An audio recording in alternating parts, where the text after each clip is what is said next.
Shalom, puji Tuhan buat kita semuanya.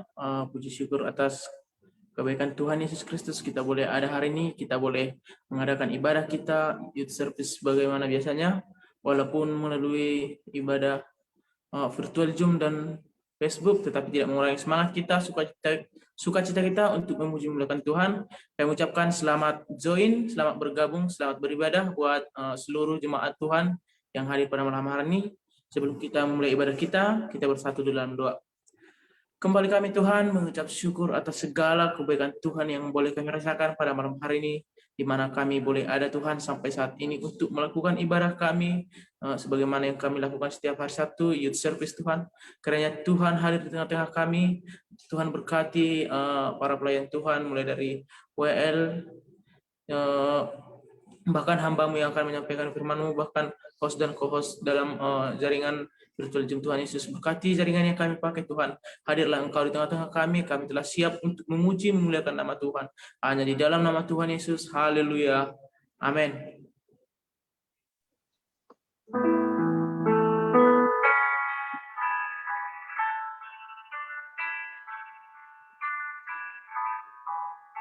Mari saudara, sebelum kita mulai, kita siapkan hati kita untuk datang ke hadirat Tuhan.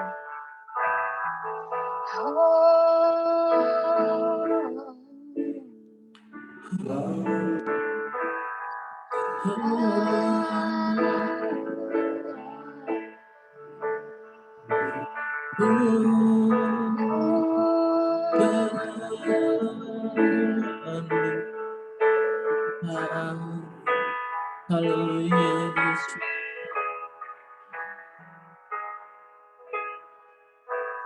My Jesus, my Savior, Lord, there is none like you. All of my days, I want to praise the wonders of your mighty love. My comfort, my shelter, tower of refuge and strength. Let every breath, all that I am, never cease to worship you. Shout to the Lord, all the earth, let us sing.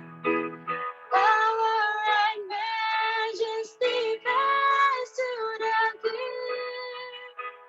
Mountains bow down and the seas will roar at the sound of your name. I sing for joy at the work of your hand. Forever I'll love you, forever I'll stand. Nothing compares to the promise I have in you.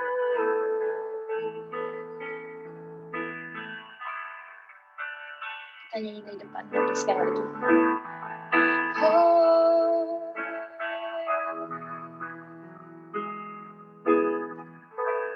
my Jesus, my Savior, Lord, there is none like you. All of my days, I want to praise the wonders of your mighty love. My comfort, my shelter, tower of refuge and strength. Let every breath, all that I am, never cease to worship you. Shout to the Lord.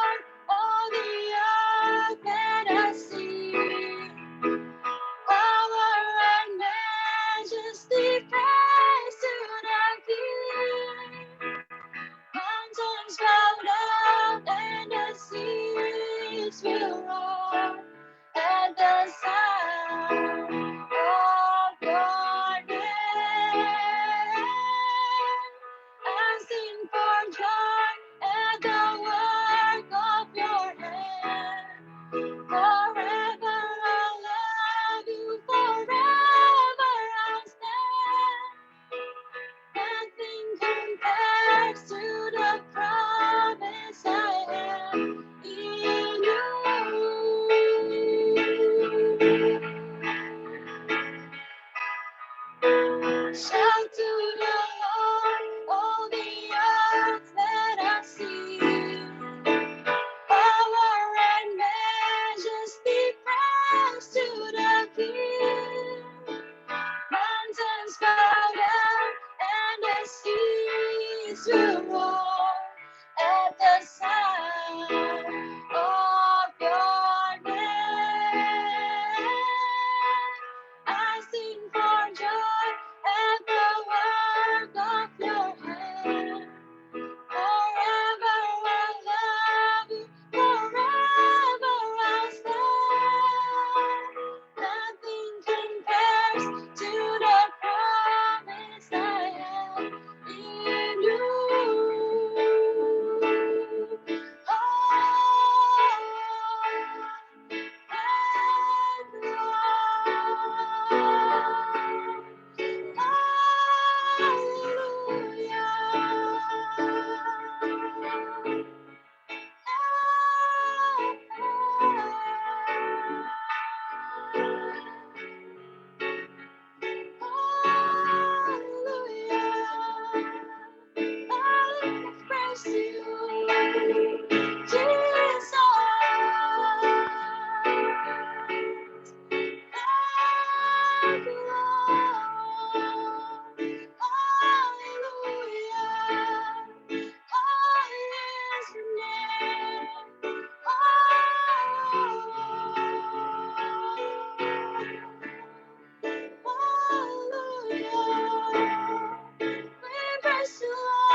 Shout to the Lord, all the earth, let us sing.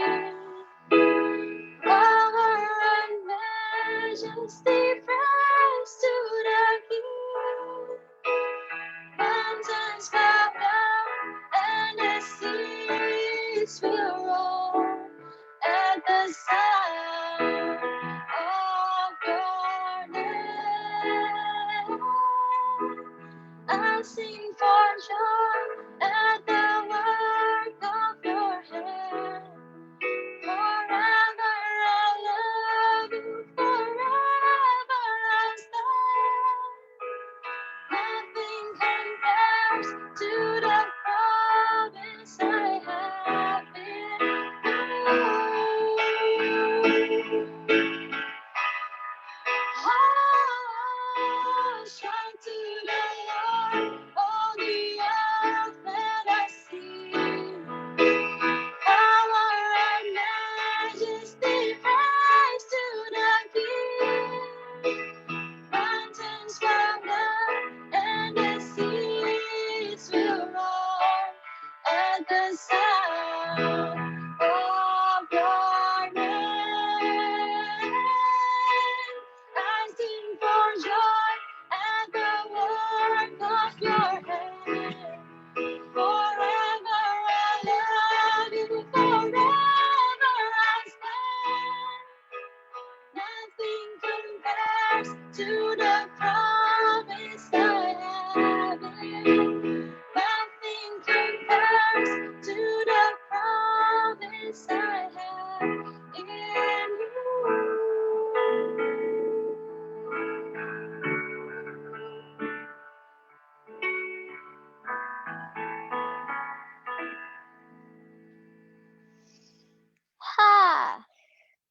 Oke. Sekarang kan lagunya happy. Jadi semuanya di rumah bisa sambil tepuk tangan, or you can, kok jadi bahasa Inggris? Bisa angkat tangan, bisa tepuk tangan, kita bakal nyanyi. Ini lagu lama sih. I hope you guys know, tapi harusnya tahu sih.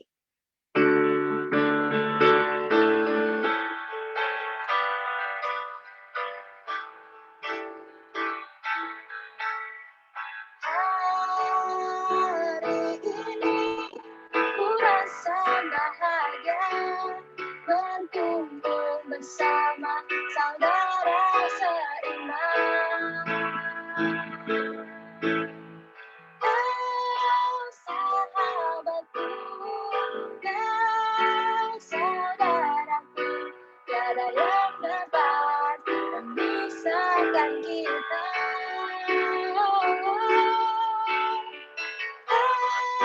Sahabatku dan saudaraku, tiada yang dapat memisahkan kita.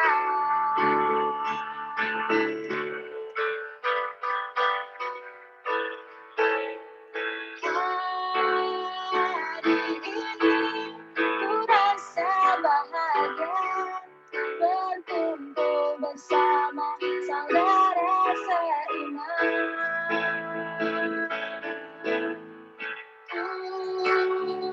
Tuhan Yesus telah satukan kita tanpa memandang di antara kita. Bergandengan tangan dalam kasih, dalam satu hati, berjalan dalam terang kasih Tuhan. Kau sahabatku dan saudaraku, tiada yang dapat memisahkan kita. Kau sahabatku dan saudaraku, tiada yang dapat memisahkan kita.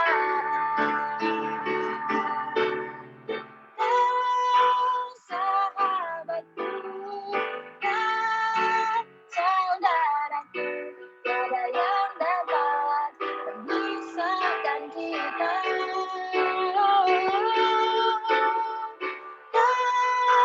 Sahabatku dan saudaraku, tiada yang dapat memisahkan kita.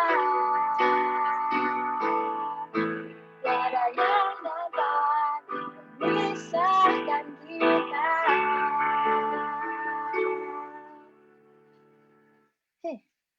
Sebelum kita mulai dengan firman Tuhan, kita bakal persiapin hati kita bersama-sama.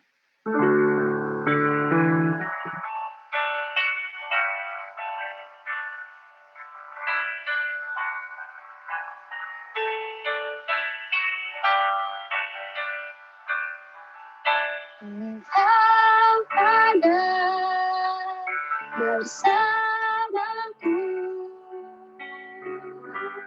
di setiap musim hidupku.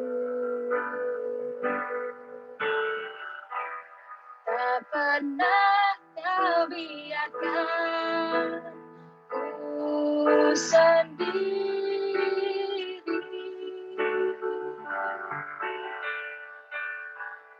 Kekuatan jiwaku adalah bersamamu. Tak pernah ku ragukan kasih-Mu.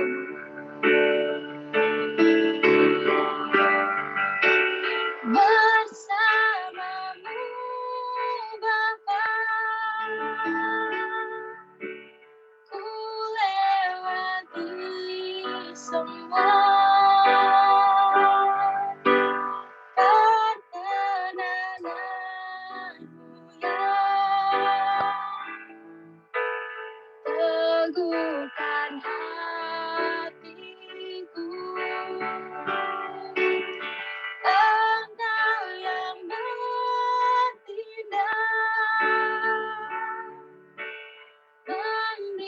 pertolongan,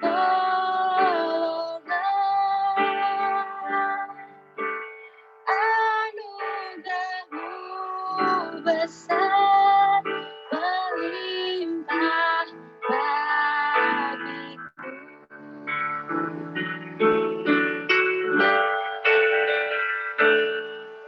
Engkau pernah bersamaku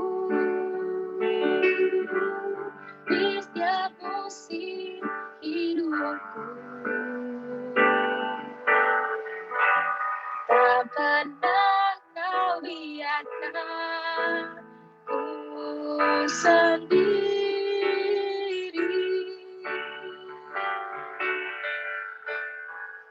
Kekuatan di jiwaku adalah bersamamu. Tak pernah ku ragukan kasih-Mu.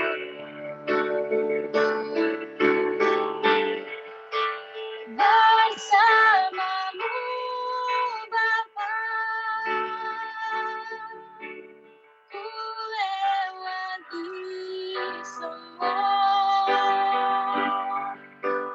perkenanan-Mu yang teguhkan hatiku. Engkau yang bertindak, memberi pertolongan,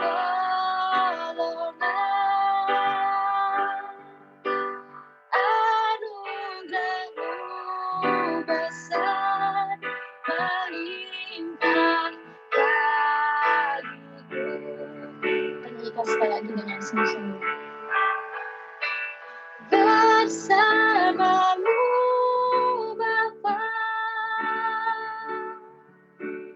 ku lewati semua perkenanan-Mu yang teguhkan hatiku. Engkau yang bertindak, memberi pertolongan, anugerah-Mu besar melimpah bagiku.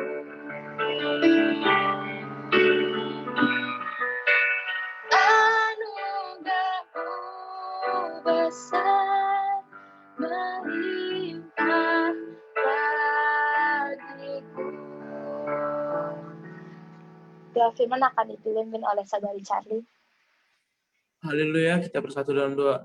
Tuhan Yesus, benar Tuhan, bersamamu kami kuat Tuhan Yesus. Tuhan Yesus, di mana sebentar kami akan mendengarkan firman-Mu Tuhan Yesus yang dibawakan oleh hamba-Mu Saudara Desi Ayu Manur. Tuhan, kiranya berfirmanlah Engkau di Tuhan di tengah-tengah kami. Kami telah siap mendengarkan firman-Mu. Berkati hamba-Mu yang akan menyampaikan firman-Mu. Begitu juga dengan kami Tuhan Yesus, yang menjadikan kami hanya sebagai pendengar, tetapi jadikanlah kami sebagai pelaku dari firman, supaya kami boleh menjadi anak-anak Tuhan dan sebagai teladan bagi teman-teman kami yang lain. Terima kasih Tuhan Yesus, berfirman Engkau, kami telah siap mendengarkan. Hanya dalam nama Tuhan Yesus, haleluya, amin. Puji nama Tuhan, shalom, selamat malam semuanya. Jelas suara saya? Oke, puji Tuhan. Malam hari ini kita akan sharing firman Tuhan, sedikit bercerita. Jadi mungkin kalau teman-teman udah lihat story WhatsApp ya yang berteman sama saya, jadi sedikit cerita bahwa semalam sebenarnya untuk dikabari sharing firman sudah dari hari, pokoknya di awal minggu sudah dikabarin, tapi karena memang kerja, jadi semalam itulah sebelum weekend kan hari Jumat, sebelum hari Sabtu Minggu cuti, jadi Jumat malam saya siapkan firman, udah buka laptop, udah cari bahan nih, cari apa ya gitu kan, berdoa, Tuhan saya mau sharing firman hari Sabtu, tapi sama sekali nggak ada ide, sama sekali nggak tahu apa yang mau di-sharingkan gitu. Jadi buka-buka internet, cari apa ya yang menarik gitu. Setelah itu saya tiba-tiba termenung. Kalau saya mencari sesuatu yang menarik untuk didengar orang, itu berarti bukan berasal dari apa yang jadi isi hatinya Tuhan. Terus saya tutup laptop saya tidur, berdoa sebelum tidur, bilang gini ke Tuhan, Tuhan, saya nggak mau sharing kalau bukan itu dari Tuhan. Jadi berikan hikmat, berikan pencerahan supaya saya mengerti, supaya saya tahu apa yang harus saya lakukan untuk mempermuliakan nama Tuhan. Saya tidur, sempatlah buka-buka handphone dulu, baru tidur. Di malam harinya saya bermimpi satu hal. Jadi itu dalam suatu keadaan yang gelap, tapi nggak gelap-gelap banget. Saya masih bisa ngelihat beberapa orang, bahkan ramai orang di dalam mimpi itu. Saya melihat ada saya juga, dan ada tembok yang ada berdiri di hadapan saya. Jadi saya mau pergi ke suatu tujuan, tapi ada yang menghalangi itu tembok itu. Dan banyak orang yang akhirnya berhenti karena mereka tahu tempat tujuan mereka itu dihalangi sama satu tembok. Nah, saya berpikir kenapa orang ini diam tanpa usaha apa-apa, tanpa mencari solusi apa-apa. Sebagai manusia, secara manusiawi saya juga mikir ini gimana mau lewat ya, mau ke tempat tujuan, tapi ada penghalang, ada tembok gitu. Saya duduk, bukan duduk bersujud, duduk ada satu lantai gitu yang kita bisa duduk, tangga. Saya duduk, saya lipat tangan. Terus orang-orang pada ngeliatin, ini anak kenapa berdoa di tepi jalan, aneh banget gitulah. Terus saya berdoa, saya nggak peduli sama orang-orang gitu, saya cuma berdoa gini, Tuhan saya mau ke tempat tujuan saya, tapi saya nggak tahu mau ngelakuin apa, soalnya ada tembok yang menghalangi tempat tujuan saya. Saya nggak mengandalkan kekuatan saya cuma berserah, saya mau sampai tempat tujuan saya. Gitu. Aku cuma berdoa begitu, terus aku buka mata, itu temboknya runtuh, gitu loh. Jadi pas bangun, aku tiba-tiba mikir, ini mimpi apa memang dari Tuhan? Kenapa? Karena malamnya kan saya minta, terus dimasukkan ke dalam mimpi, dan pagi-pagi saya bangun, itu biasanya saya kalau weekend bangun jam 9 atau jam 10 siang, udah siang lah itu ya. Jadi bangun, berdoa, mengucap syukur sama Tuhan karena masih dikasih nafas kehidupan, baru saya langsung buka handphone. Lucunya, saya nggak terpikir bahwasannya ada dalam Alkitab tembok ini gitu loh. Saya cari tembok yang di dalam Alkitab itu apa. Dan hari ini kita akan belajar tentang tembok Yeriko. Mungkin teman-teman semuanya sudah banyak yang tahu tentang tembok Yeriko ya. Oke? Semuanya bisa lihat di layar saudara. Oke, ayat bacaan kita pada malam hari ini dari Yosua 6 ayat 20. Teman-teman di rumah boleh baca langsung di slide atau boleh juga baca langsung di Alkitab. Kita sama-sama baca 1, 2, 3 ya. Lalu bersoraklah bangsa itu, sedang sangkakala ditiup. Segera sesudah bangsa itu mendengar bunyi sangkakala, bersoraklah mereka dengan suara yang nyaring, maka runtuhlah tembok itu, lalu mereka memanjat masuk ke dalam kota, masing-masing langsung ke depan dan merebut kota itu. Jadi kalau kita baca dalam ayat yang selengkapnya itu dalam Yosua 6 ayat 1 sampai 27 itu adalah judulnya runtuhnya tembok Yeriko. Jadi kalau kita sadar di zaman setelah Musa wafat, Yosua lah yang melanjutkan perjalanan bangsa Israel menuju tanah perjanjian. Kalau kita bisa bayangkan, tembok Yeriko ini adalah tembok yang sangat besar yang menghalangi benteng yang menghalangi jalannya menuju ke tanah perjanjian. Oke, saya mau ajak teman-teman semua membayangkan bagaimana tembok Yeriko. Sebenarnya ini saya nggak tahu karena saya nggak hidup di zaman itu, tapi di Google inilah contohnya ya, seolah-olah lah ya.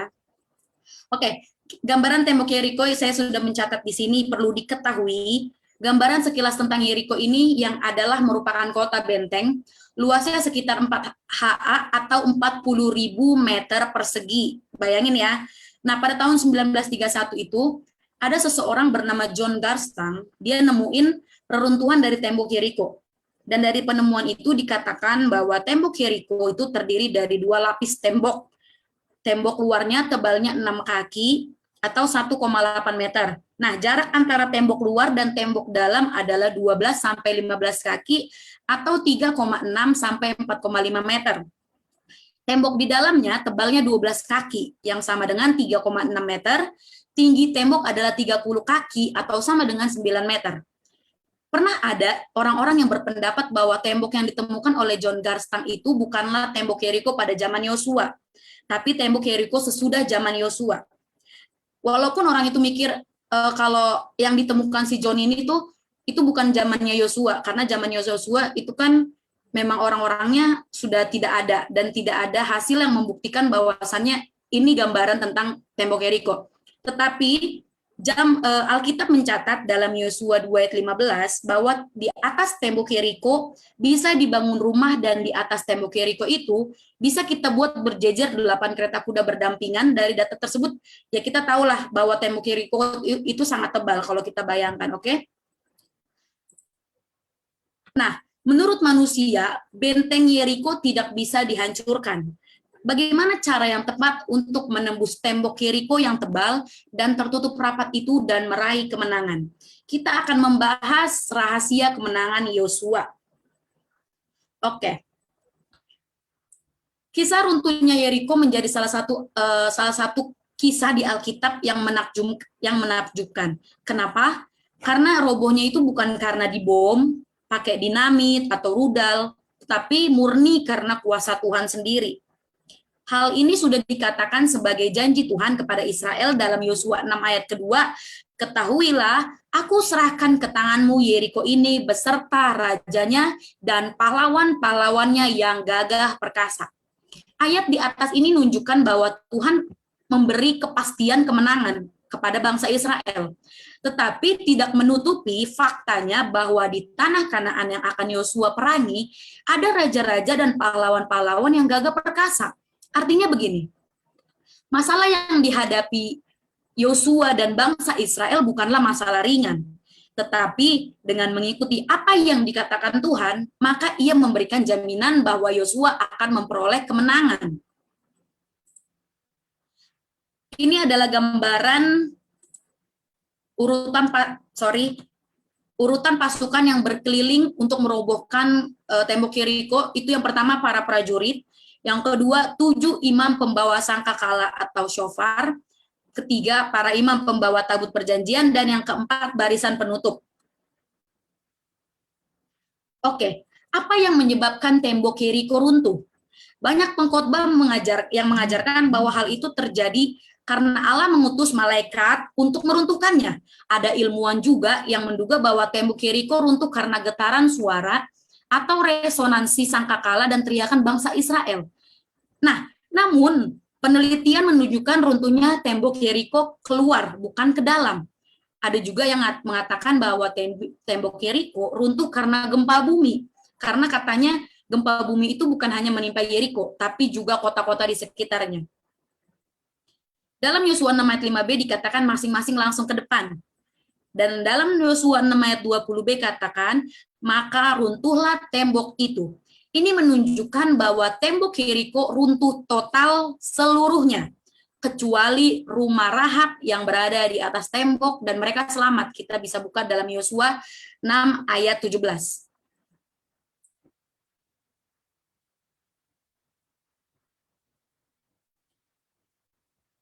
Mari kita sama-sama buka ya. Saya akan baca untuk saudara. Dan kota itu dengan segala isinya akan dikhususkan bagi Tuhan untuk dimusnahkan. Hanya Rahab, perempuan sundal itu, akan tetap hidup. Ia dengan semua orang yang bersama-sama dengan dia dalam rumah, karena ia telah menyembunyikan orang suruhan yang kita suruh. Pada kenyataannya, tembok Yeriko runtuh bukanlah karena kekuatan manusia atau alam. Berarti Alkitab mencatat bukan karena gempa bumi, bukan karena kekuatan manusia, tetapi murni karena kuasa Allah. Hal ini merupakan suatu mukjizat yang luar biasa. Hal tersebut dikatakan penulis Ibrani dalam Ibrani 11 ayat 30 katanya, karena iman, maka runtuhlah tembok-tembok Yeriko setelah kota itu dikelilingi 7 hari lamanya. Dan dalam Alkitab juga mencatat, lalu bersoraklah bangsa itu, sedang sangkakala ditiup. Segera sesudah bangsa itu mendengar bunyi sangkakala, bersoraklah mereka dengan sorak yang nyaring. Maka rubuhlah tembok itu, lalu mereka memanjat masuk ke dalam kota masing-masing langsung ke depan dan merebut kota itu. Ini dalam Yosua 6 ayat yang ke-20. Nah, apa yang menjadi hubungan kedua ayat ini? Kita bisa lihat bahwasannya di dalam kitab Yosua dijelaskan bahwa runtuhnya tembok disebabkan oleh sorak-sorai. Di dalam bahasa Inggris shout. Dalam buku Seni Menyembah karya Selvaraj Sadhu Sundar di Jakarta, Nafiri Gabriel, disebutkan salah satu aspek pujian adalah shout. Berarti salah satu aspek pujian adalah sorak-sorai. Kita bisa ambil kesimpulan dari buku ini yang bahwasannya praise artinya P-nya itu proclaim, R-nya rejoice, E-nya applause, I intimacy, S shout, and E expression. Bersorak atau shout lebih dari sekedar bertepuk tangan, tetapi dengan segenap hati dan kekuatan meninggikan Allah dengan sorak-sorai. Kalau kalian contohnya kayak laki-laki, kalian pasti suka yang namanya bermain sepak bola kan, atau kalian punya salah satu jagoan di pertandingan sepak bola. Ketika Piala Dunia sedang digelar, contohnya kita suka sama salah satu jagoan dari luar negeri, ketika dia cetak gol, pasti kita langsung bersorak. Itu keluar dari hati. Dan tiap orang memiliki penafsiran yang sangat pribadi tentang ekspresi. Nggak adalah orang, contohnya kita suka sama satu jagoan pemain bola, pas dia ngegolin ke gawang lawan, kita diam aja. Kan enggak. Pasti meluap rasa ekspresi dari hati. Tiba-tiba teriak, tiba-tiba lompat, tiba-tiba bersorak. Begitu juga tentang pujian yang artinya shout, bersorak-sorai. Mungkin saat mengelilingi tembok Yeriko yang tebalnya sebanyak 13 kali dalam jarak yang tidak terlalu jauh, yang bangsa Israel lihat adalah kemustahilan untuk menembus tembok tersebut. Karena perintah Tuhan cuma satu, hanya tidak boleh berbicara. Dalam Yosua 6 ayat ke-10 katakan, janganlah bersorak dan janganlah perdengarkan suaramu. Sepatah kata pun jangan keluar dari mulutmu sampai pada hari aku mengatakan kepadamu, bersoraklah. Sehingga ketika mereka diperintahkan bersorak, pasti teriakan yang keluar dari hati yang mengandalkan Tuhan sepenuhnya, karena tidak ada yang dapat mereka lakukan alias berserah. Nah, teriakan seperti itu bukan keluar karena ikut-ikutan, karena cuma keluar dari mulut aja, tetapi pekik suara yang berwarnakan iman atas kepastian yang Tuhan janjikan. Apa yang kita bisa ambil pelajaran dari runtuhnya Yeriko ini? Oke, ada 4 poin yang saya catat pada malam hari ini. Pelajaran dari runtuhnya Yeriko yang pertama, Tuhan tidak pernah mengajarkan umatnya untuk lari dari persoalan yang dihadapannya. Saudara, dengarkan baik-baik. Dalam menghadapi persoalan, Tuhan tidak pernah mengambil alih peperangan dalam hidup kita. Kadangkala kita berpikir, Tuhan selesaikan dong masalahku. Tuhan selesaikan dong apa yang jadi pergumulanku. Tapi Tuhan sebenarnya tidak mengambil alih dalam hidup kita. Tidak mengambil alih dalam masalah hidup. Yang benar adalah Tuhan mengajar kita untuk berperang dengan suatu kepastian bahwa kemenangan pasti menjadi milik kita. Jadi, kita yang harus mau berperang menghadapi masalah. Tetapi kita juga harus ingat bahwa dalam peperangan itu, kita tidak dibiarkannya sendiri. Sebab Tuhan ada bersama dengan kita dan memberi kemenangan pada kita. Sama seperti lagu firman tadi. Engkau ada bersamaku di setiap musim dalam hidupku. Buat itu di dalam hati kita, bahwasannya memang apapun yang terjadi, masalah apapun juga, Dia tidak akan membiarkan kita sendiri. Poin yang kedua yang saya ambil adalah mengalahkan persungutan. Salah satu pelajaran sederhana adalah mengalahkan persungutan. Ketika kita dalam masalah, ketika kita menginginkan sesuatu, terlalu mudah Tuhan bisa aja langsung kasih sama kita apa yang menjadi kemauan kita. Begitu juga dengan masalah ini. Terlalu mudah bagi Tuhan untuk dapat langsung memberikan Yeriko kepada Israel. Tetapi Tuhan lebih memilih mendidik Israel. Mereka harus tertib, tidak berbicara satu kata pun. Selama mengelilingi kota Yeriko, mungkin musuh mengolok-olok.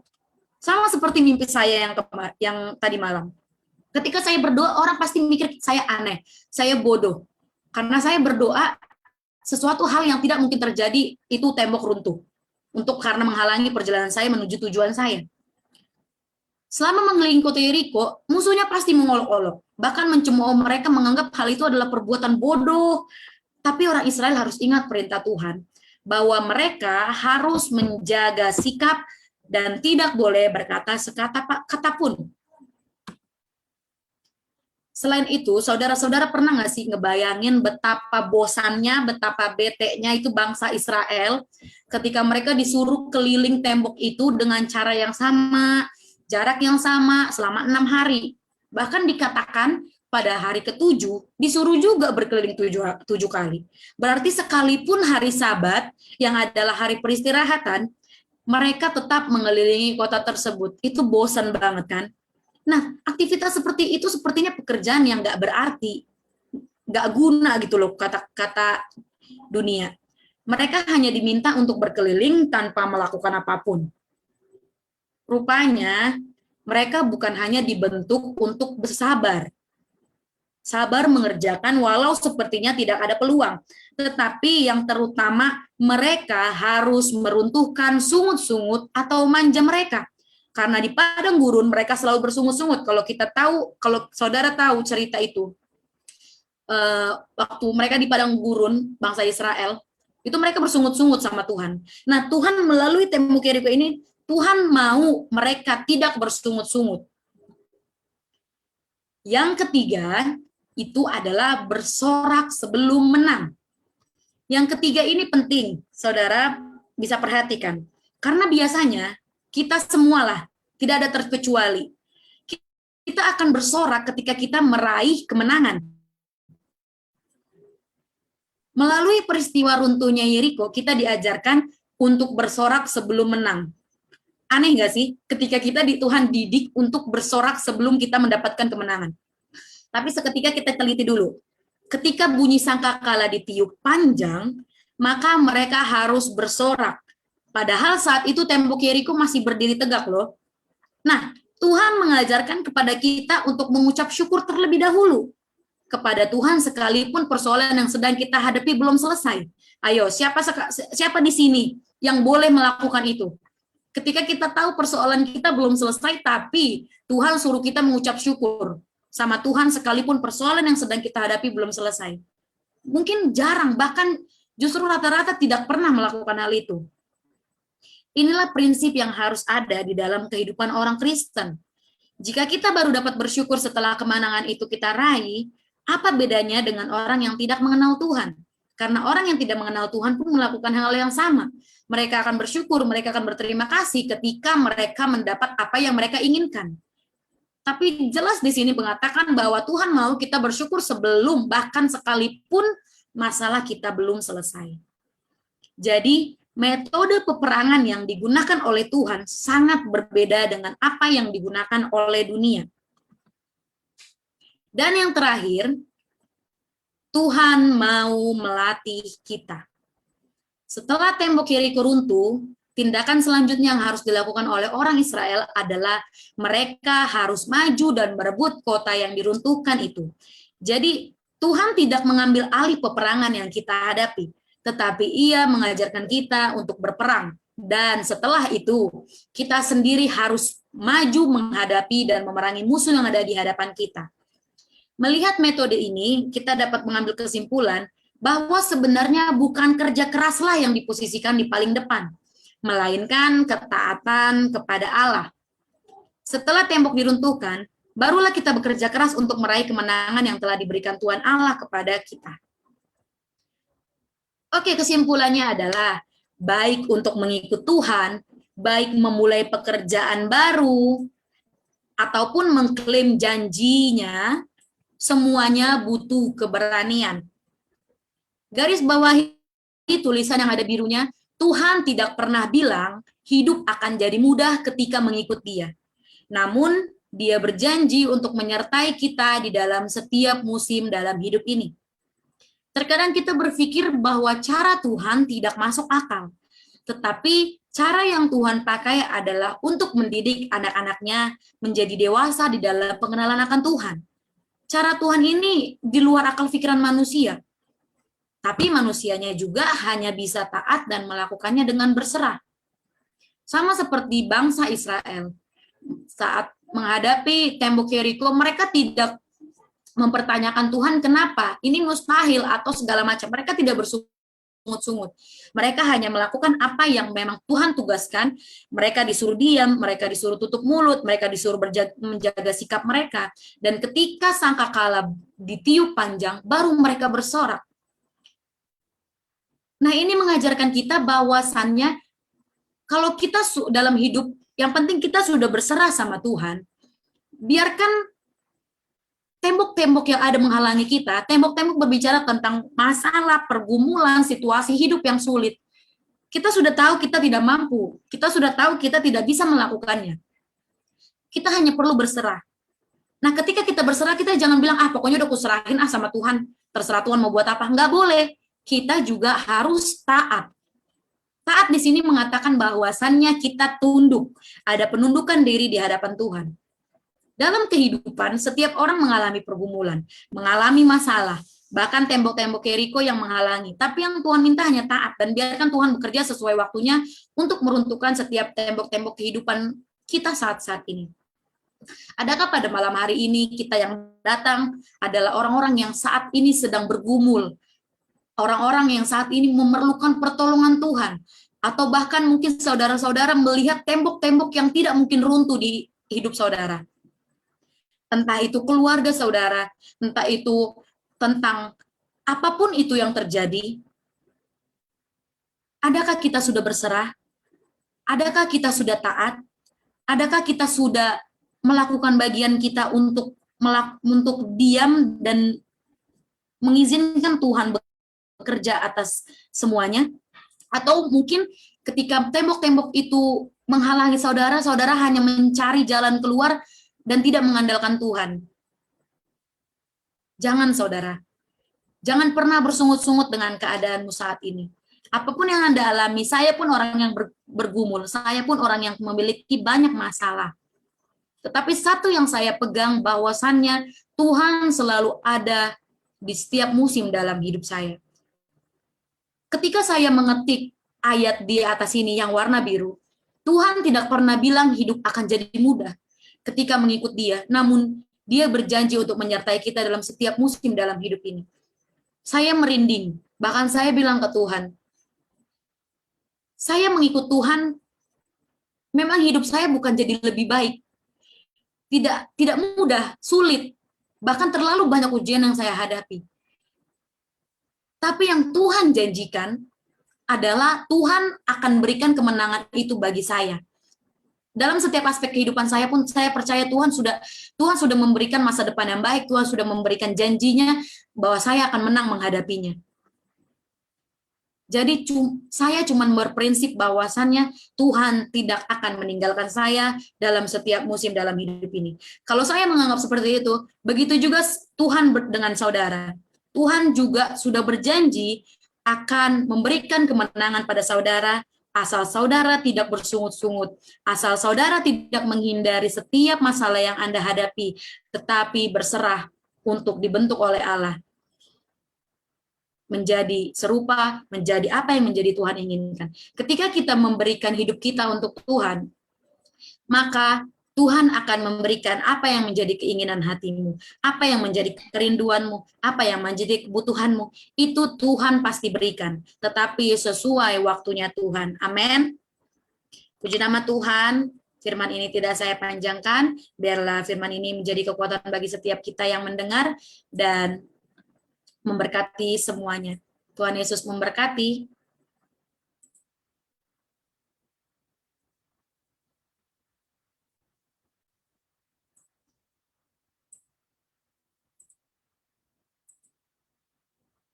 Baik, saudara.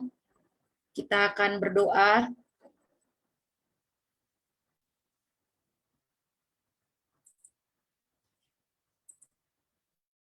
Bapak yang baik, terima kasih buat firman yang Engkau berikan kepada setiap kami.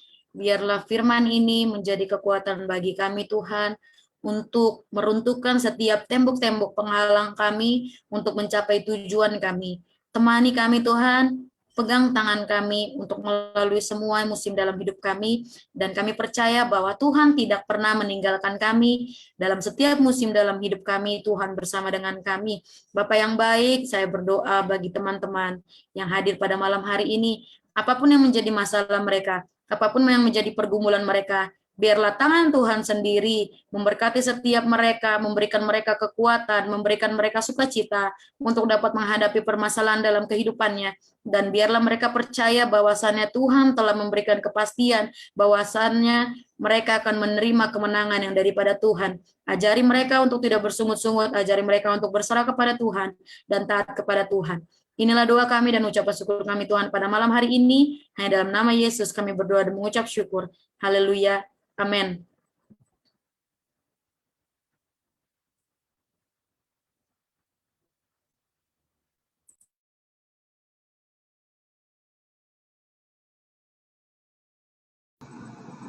Ya, puji Tuhan, saudara. Sekali lagi atas nama Gembala mengucapkan banyak terima kasih ya saudara Desi yang telah melayani kita lewat kebenaran firman Tuhan. Di malam hari ini saya ingin percaya berkat Tuhan yang menjadi bagian dalam setiap kehidupan kita. Pada malam hari ini lewat setiap kebenaran firman Tuhan yang telah kita dengar, dan firman Tuhan senantiasa menjadi kekuatan baru dalam setiap kehidupan kita. Puji Tuhan. Dan untuk pengumuman saudara, jangan lupa besok ada ibadah raya, jadi saudara bisa bergabung bersama lewat ibadah online dimulai jam 11. Dan kembali pada minggu depan kita akan bersama-sama beribadah lewat ibadah worship night seperti malam hari ini. Dan saya yakin dan percaya dimanapun saudara berada malam hari ini, ketika saudara membuka hati saudara untuk tetap memiliki rasa lapar dan haus akan kehadiran Tuhan, di situ Tuhan hadir. Karena kehadiran Tuhan tidak dapat dibatasi dengan jarak dan waktu.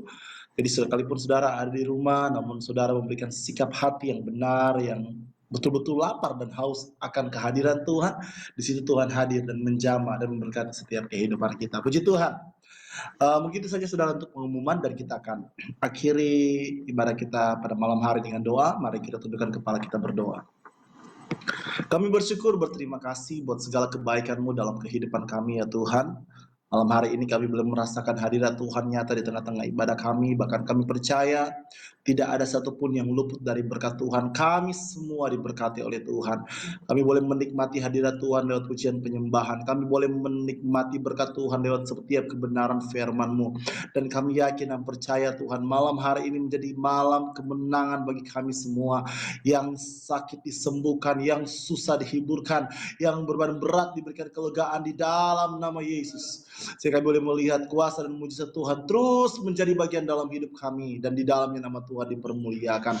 Maka juga Tuhan, kami berdoa di malam hari ini, menyatukan hati kami berdoa untuk negeri Malaysia di mana kami tinggal. Biar Kau Allah yang senantiasa terus ada di negeri Malaysia ini Tuhan. Tuhan memberkati tanah, Tuhan memberkati air, Tuhan memberkati udara.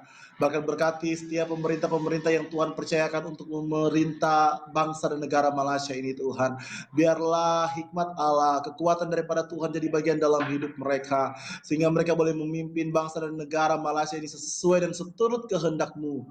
Dan di dalamnya nama Tuhan dipuji dan dipermuliakan. Terima kasih, pulihkan keadaan yang ada. Kami yakin dan percaya, kami akan melihat kuasa-Mu dinyatakan di negeri Malaysia. Di dalamnya nama Tuhan dipermuliakan. Terima kasih. Maka juga memberkati saudari Desi yang telah melayani kami dan kebenaran firman Tuhan. Pakai lebih hari lebih luar biasa lagi dalam dia melayani Tuhan. Dalam setiap pekerjaannya diberkati oleh Tuhan. Dalam keluarganya diberkati oleh Tuhan. Bahkan dimanapun dia pergi dan berada, biar dia boleh menjadi saksi Tuhan, berkat Tuhan, dan di dalamnya nama Tuhan dipuji dan dipermuliakan. Terima kasih. Terima kasih Tuhan Yesus, terima kasih Bapak yang baik. Kami yakin dan percaya malam hari ini menjadi malam yang penuh dengan berkat bagi kami semua yang ada. Dan sebentar kami akan mengakhiri ibadah kami, namun kami yakin dan percaya penyertaan Tuhan senantiasa ada atas setiap kehidupan kami.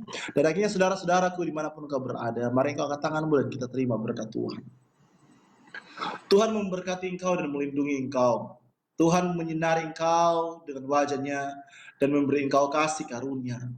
Tuhan menghadapkan wajah-Nya kepadamu dan memberi engkau damai sejahtera. Kiranya berkat dari Allah Bapa, cinta dan kasih sayang dari anaknya yang tunggal Yesus Kristus, penghiburan, persekutuan, sukacita, damai, sejahtera yang dikerjakan oleh Allah Roh Kudus, senantiasa tinggal menyertai memberkati hidup kita, mulai malam hari ini sampai Maranatha Tuhan datang kali yang kedua, di dalam berkat nama Tuhan Yesus Kristus. Dan setiap kita telah diberkati oleh Tuhan, sama-sama katakan, amin. Puji Tuhan, selamat malam, dan Tuhan Yesus memberkati. Pekerjaan selanjutnya saya serahkan kepada pengurus youth yang ada. Selamat malam semuanya.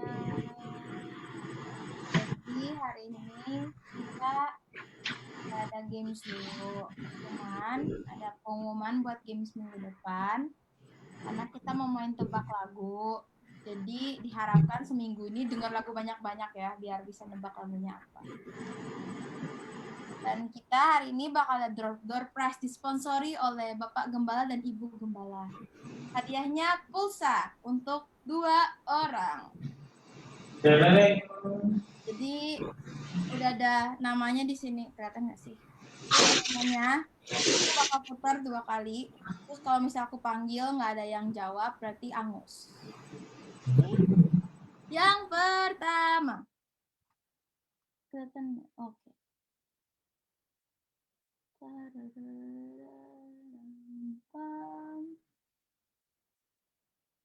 Aprida. Iya, hadir. Ada. Boleh nanti nomor dan apa itu namanya? Providernya dikirim ke Bapak Gembala atau Ibu Gembala. Yang terakhir. Siapa ya?